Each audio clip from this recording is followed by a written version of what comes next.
안녕하세요. 김어준입니다.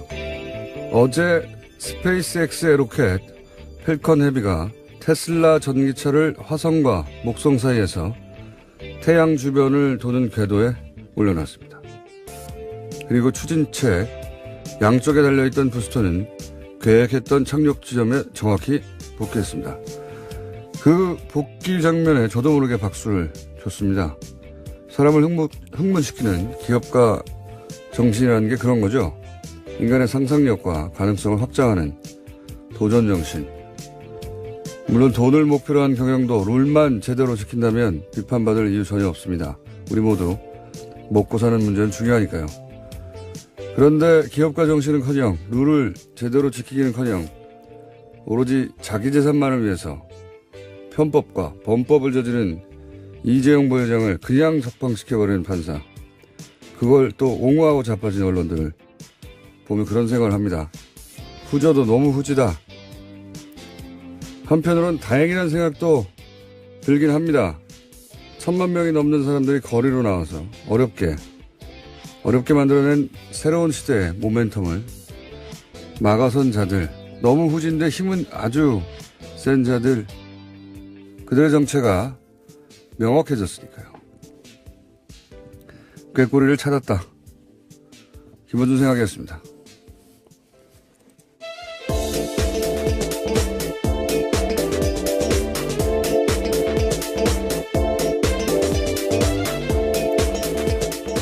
시사인의 김은지입니다. 네.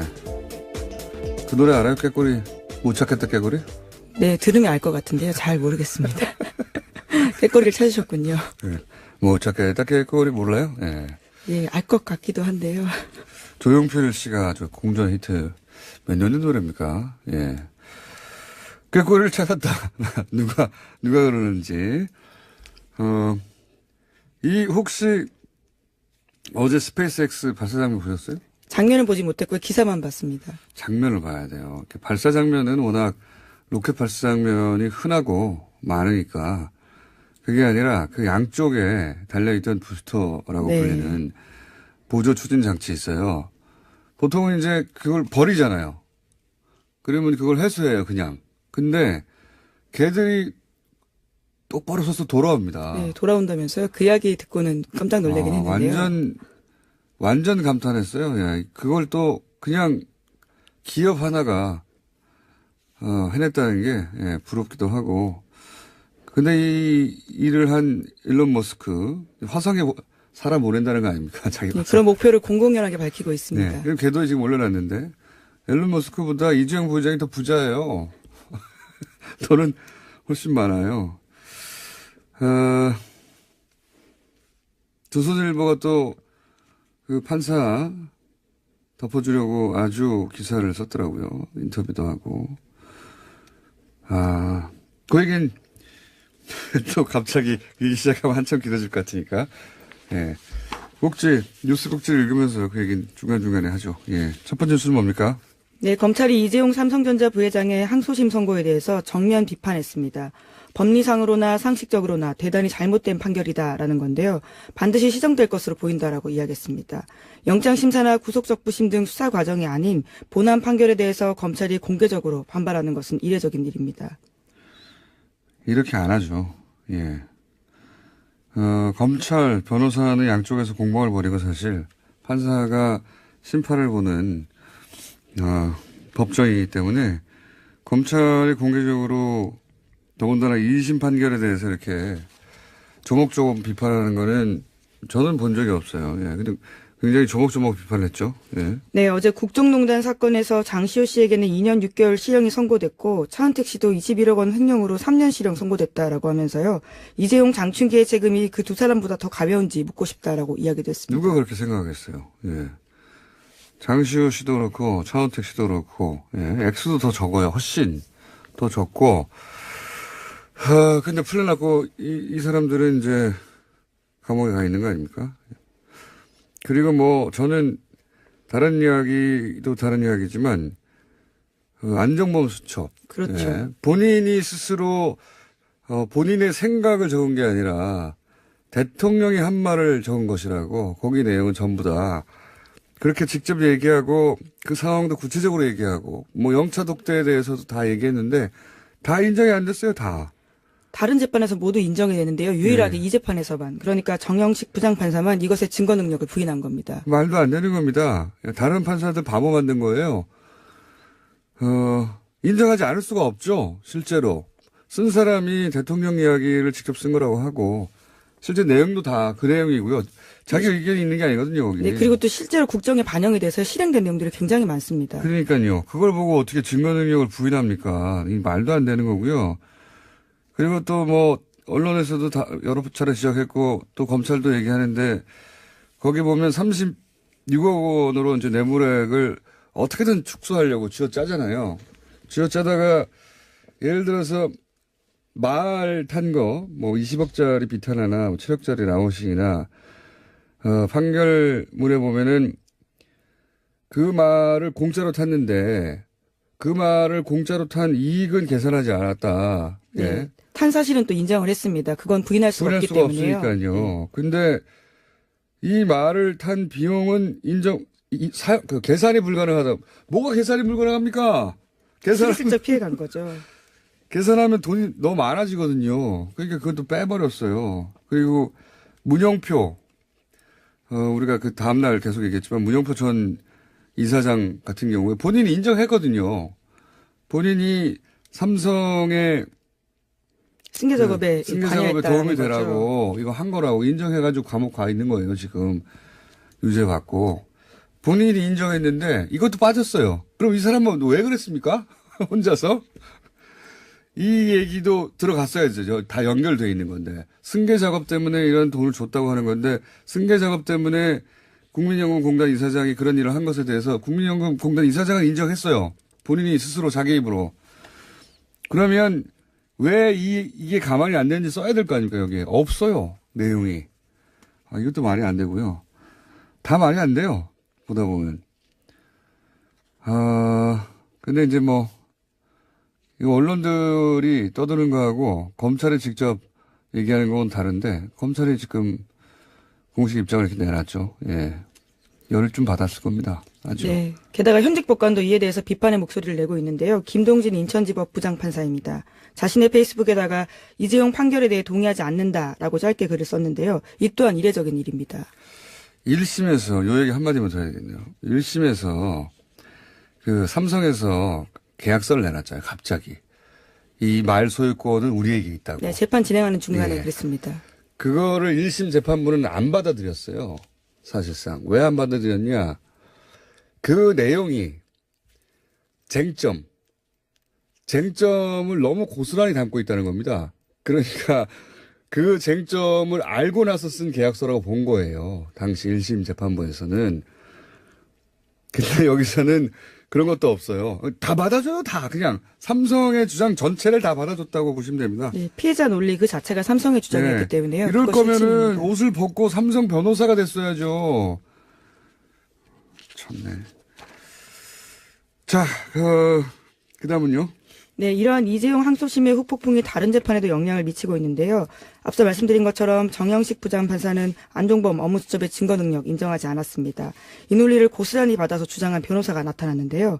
사기 등의 혐의를 받고 있는 한모 씨의 재판에서입니다. 한 씨는 최순실 씨의 독일 금고지기로 지목되고 있는 데이비드 윤 씨와 함께 개발부동산 사기쳤다라는 혐의로 구속된 바 있는데요. 어제 재판에서 한 씨 쪽 변호인이요. 증거로 동의했던 안종범 수첩에 대해서 입장을 바꿔서 부동의하겠다라고 밝혔습니다. 이 변호사 잘못이 아니에요. 상급심에서 그렇게 판단이 됐으니까 증거를 인정 안 했으니까 땡큐죠, 땡큐. 변호인 잘못이 아니라 상급심에서 부정됐는데 하급심에서 이쪽 불리한 쪽에서 변호인 측에서 대단히 고맙죠. 더 망가뜨리고 있는 거예요. 이 재판 전체를 관련 재판들을. 그런 정영식 부장판사는 또 조선일보에 인터뷰를 해가지고 판사 비판에 대해서 사회가 미성숙해서 그렇다는 식의 인식을 가지고 있더라고요. 사회가 성숙해가는 과정이라고. 가소롭습니다, 정말. 저는 그 발언이 자신이 한 판결에 대해서 막 분노하는 시민사회가 있잖아요. 그 인식을 이런 식으로 평가하는 거예요. 그 미성숙해서 그렇다고. 이런 식의 선민의식이 시대에 얼마나 동떨어졌는지 본인은 모르는 겁니다. 위에서 내려다보면서, 미성숙해서 그래. 이런 인식이야말로 미성숙한 거예요. 지금 시대가 어떤 시대인데 지금 판사라고 해서 자기를 비판하니까 미성숙해서 그렇다고. 가소롭습니다, 정말 저는. 이런 인식이. 이걸 또 인터뷰를 해줘요, 조선일보에서는. 또, 흥분하면 안 되는데. 자, 다음 뉴스는요. 다른 뉴스로 넘어가죠. 예, 국방부 5.18 특별조사위가 어제 지금까지의 조사 결과를 발표했습니다. 5.18 민주화운동 계엄군에 헬기 사격이 있었다라고요. 38년 만에 처음으로 공식화했습니다. 전두환 씨 등 신군부는 1980년 5월 21일 자위권 발동 전에는 광주에 무장 헬기 없었다라고 지금까지 주장해 왔는데요. 헬기 사격 없었다란 주장의 일환입니다. 하지만 5.18 특별조사위원회 조사에 따르면요. 그해 5월 19일부터 이미 무장 헬기 3대가 광주에 있었다라는 겁니다. 그러니까 21일과 27일 헬기 사격을 인정한 겁니다. 어디다 대고 미성숙하다 그럽니까, 사회가. 자기 판사면 다 해요? 네, 5.18로 넘어왔습니다. 생각할수록 화가 나요. 자, 저는 이거 보면서 이 이야기는 뭐 수십 년간 있었던 얘기예요. 수십 년간. 근데 생각해 보시면 이게 38년이 걸렸어요. 너무나 명백한데, 더군다나 그 김대중 노무현 대통령 10년 시절에도 이게 안 밝혀졌어요. 이게, 뭐랄까, 지금 현재, 이제 이 생각 하지 않을 수 없습니다. 지금 현재 뭐 국정원이나 각종 기관에서 여러 가지 이게 제대로 밝혀지는 게 쉬운 일이 아니다. 군 내에서 이렇게 내부자들이 조직적으로 은폐하려고 할 때. 그렇죠. 굉장히 이미 조작됐거나 삭제된 증거들이 굉장히 많아서요. 그동안 어려움을 겪었습니다. 이런 명백하게 건물에 남아있는 자국이 있고 본 사람이 수백 명, 수천 명이 넘는데도 이걸 밝혀내는데 38년이 걸리는 거 아닙니까? 이것도 완전히 밝혀진 것도 아니죠. 누가 쐈는지 누가 명령했는지도 나오지도 않았으니까요. 네, 어제 발표에서 그 부분이 빠져서 아쉽다는 평가가 있는데요. 이 또한 조사였기 때문에 강제할 권한들이 없어서 수사로 넘어가야 한다는 목소리가 커지고 있습니다. 그러니까 특조위가 뭐 수사권이 없으니까요. 지금도 역시 예를 들어서 뭐 세월호 특조위 다 될 것 같은데 보십시오. 헬기에서 총을 쏜 것도 기관총을 쏜 것도 38년 지나서 공식적으로 국방부에서 확인해 주는 거 아닙니까? 예를 들어서 세월호 특조위에서 모든 걸 다 밝혀낼 수 있을 거라고 기대하고 사람들이 이제 기다리고 있는데 여기도 역시 해수부나 국정원이나 그 진실 규명을 방해했던 그리고 그 정당의 인원들도 다 고스란히 그대로 있거든요. 이 쉽지 않은 일입니다. 예. 네, 세월호 특조위 2기 관련해서도요. 오늘 아침 한국일보 보도가 있는데 1기 때 이미 여당 추천, 그러니까 새누리당 추천으로 유족들의 반대가 있었던 인사를 다시 추천하려고 한다는 내용도 있습니다. 당연히 그러겠죠. 그때 그렇게 해서 방해에 성공했으니까요. 그런 생각을 합니다. 저는 이게 이런 일도 38년이 걸리는구나. 세월호도 또는 뭐 다른 사건들 4대강을 비롯하여 많은 사건들 이미 한 10여 년 세월 동안 4대강만 하더라도 10여 년까지 안 되고 한 7, 8년 이상 거기에 동조해왔던 사람들이 그 조직 내에도 다 있지 않습니까? 세월호도 마찬가지고요. 다른 사건들도 마찬가지고 그게 쉽지 않은 일이다. 관심을 계속 가져야 된다는 생각이 듭니다. 38년이 수천 명이 보고 탄 총을 쏜 흔적이 빌딩에 고스란히 있는데도 그냥 아니라고 박박 우기면서 38년을 보낸 거잖아요. 그 문재인 대통령이 이거는 반드시 밝혀내야 되겠다고 대통령의 의지로 밀어붙여야 간신히 쏘긴 쐈다 여기까지 오는 거예요. 네, 그래도 아직 갈 길이 멉니다. 결국 책임자가 누구냐라는 부분이 핵심이기 때문입니다. 알겠습니다. 이게 과거의 일만이 아니라 지금도 그렇다 이런 생각하게 됩니다. 다음 뉴스는요. 네, 자유한국당이 어제 국회 상임위 일정 전면 보이콧을 선언했습니다. 자유한국당의 보이콧으로 2월 임시국회 일정에 차질이 빚어질 예정인데요. 자유한국당의 보이콧 결정은 강원랜드 채용비리 수사 외역 의혹에 휩싸인 권성동 법사위원장과 관련되어 있다라는 해석이 나오고 있습니다. 그랬겠죠. 예. 근데 이제 친박 의원들 불려갈 땐 조용해요. 예. 극명한 대비를 잘 비교해 보십시오. 친박 의원들 많이 불려갔어요, 최근에. 근데 권성동 의원은 안 된다 이거겠죠. 예. 근데 이제 검찰에서 독립적으로 수사를 하겠다고, 예. 춘천지검에서 다, 사건 파일을 받았다고 하니까. 네, 수사단이 꾸려졌습니다. 별도로.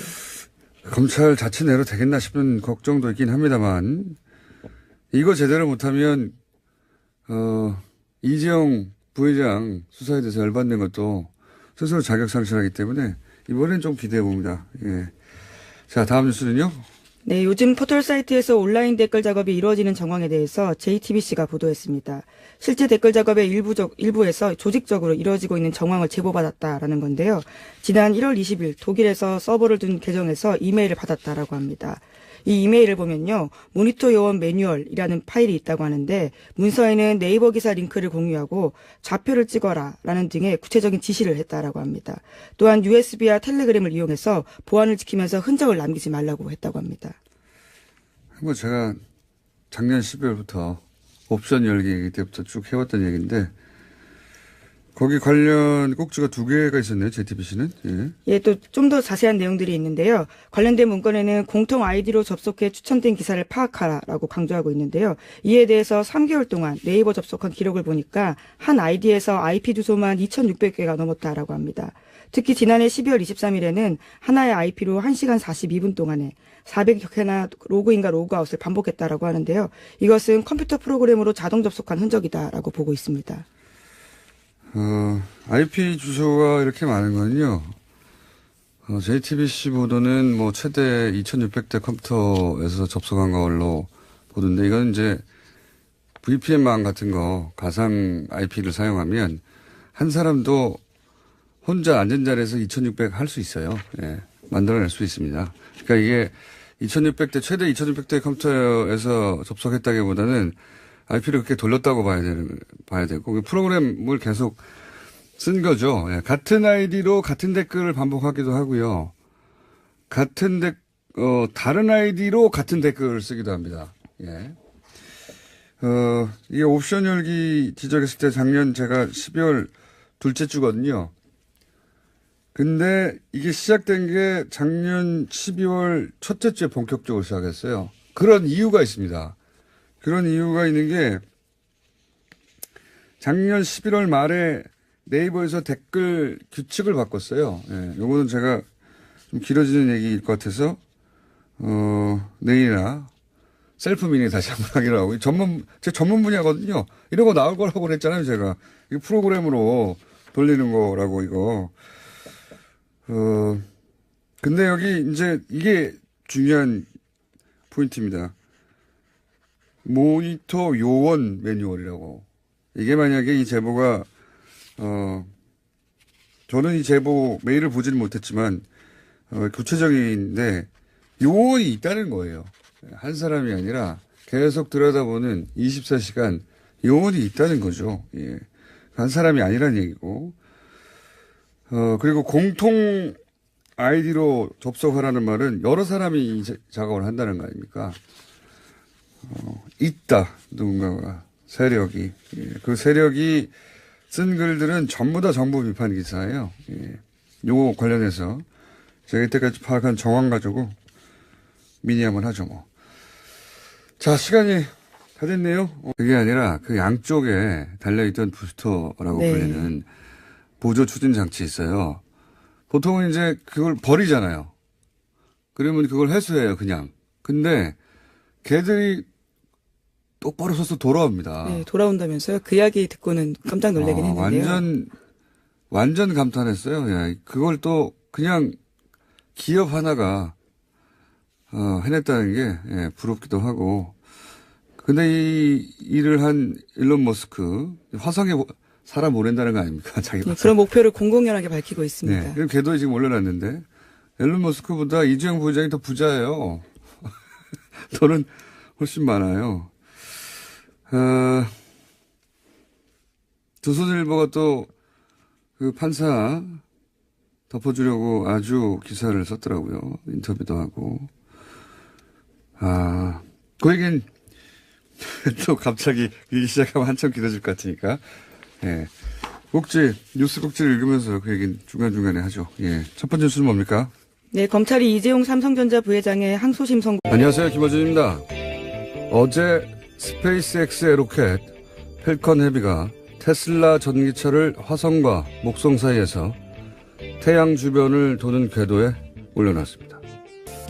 그리고 추진체 양쪽에 달려있던 부스터는 계획했던 착륙 지점에 정확히 복귀했습니다.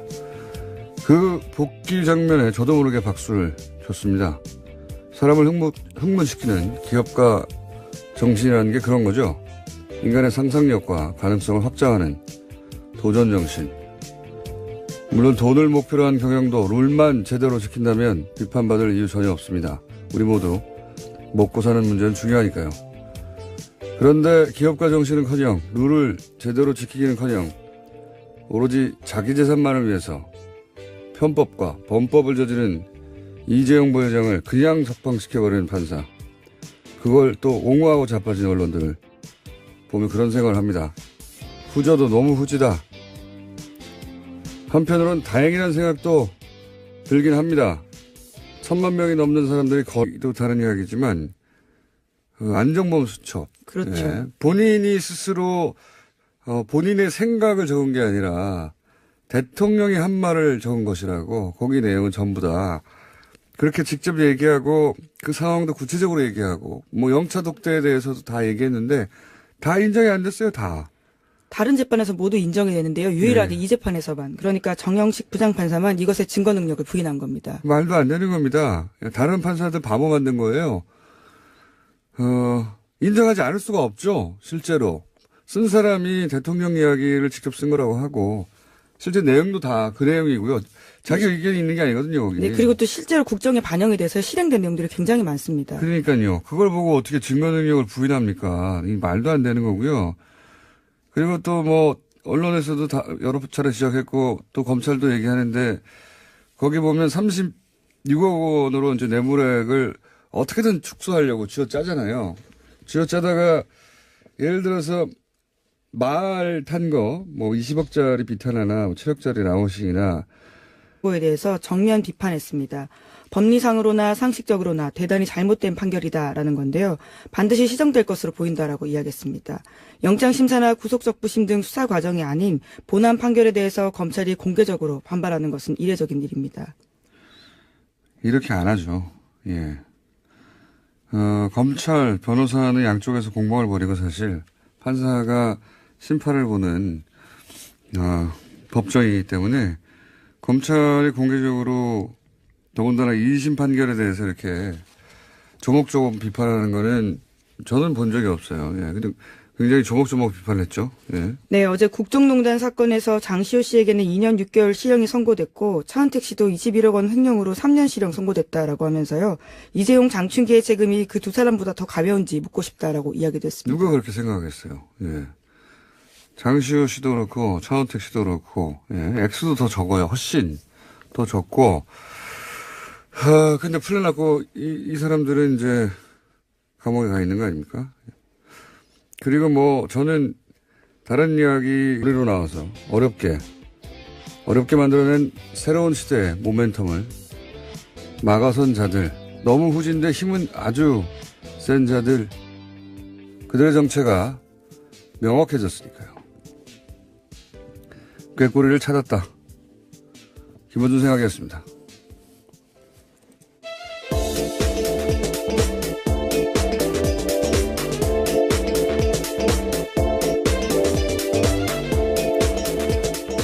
시사인의 김은지입니다. 네. 그 노래 알아요? 꾀꼬리. 못 찾겠다 꾀꼬리? 네, 들으면 알 것 같은데요. 잘 모르겠습니다. 꾀꼬리를 찾으셨군요. 네. 못 찾겠다 꾀꼬리 몰라요? 네. 예, 알 것 같기도 한데요. 조용필 씨가 아주 공전 히트 몇 년의 노래입니까? 예. 꾀꼬리를 찾았다. 누가 그러는지. 혹시 어제 스페이스X 발사 장면 보셨어요? 장면을 보지 못했고요. 기사만 봤습니다. 장면을 봐야 돼요. 발사 장면은 워낙 로켓 발사 장면이 흔하고 많으니까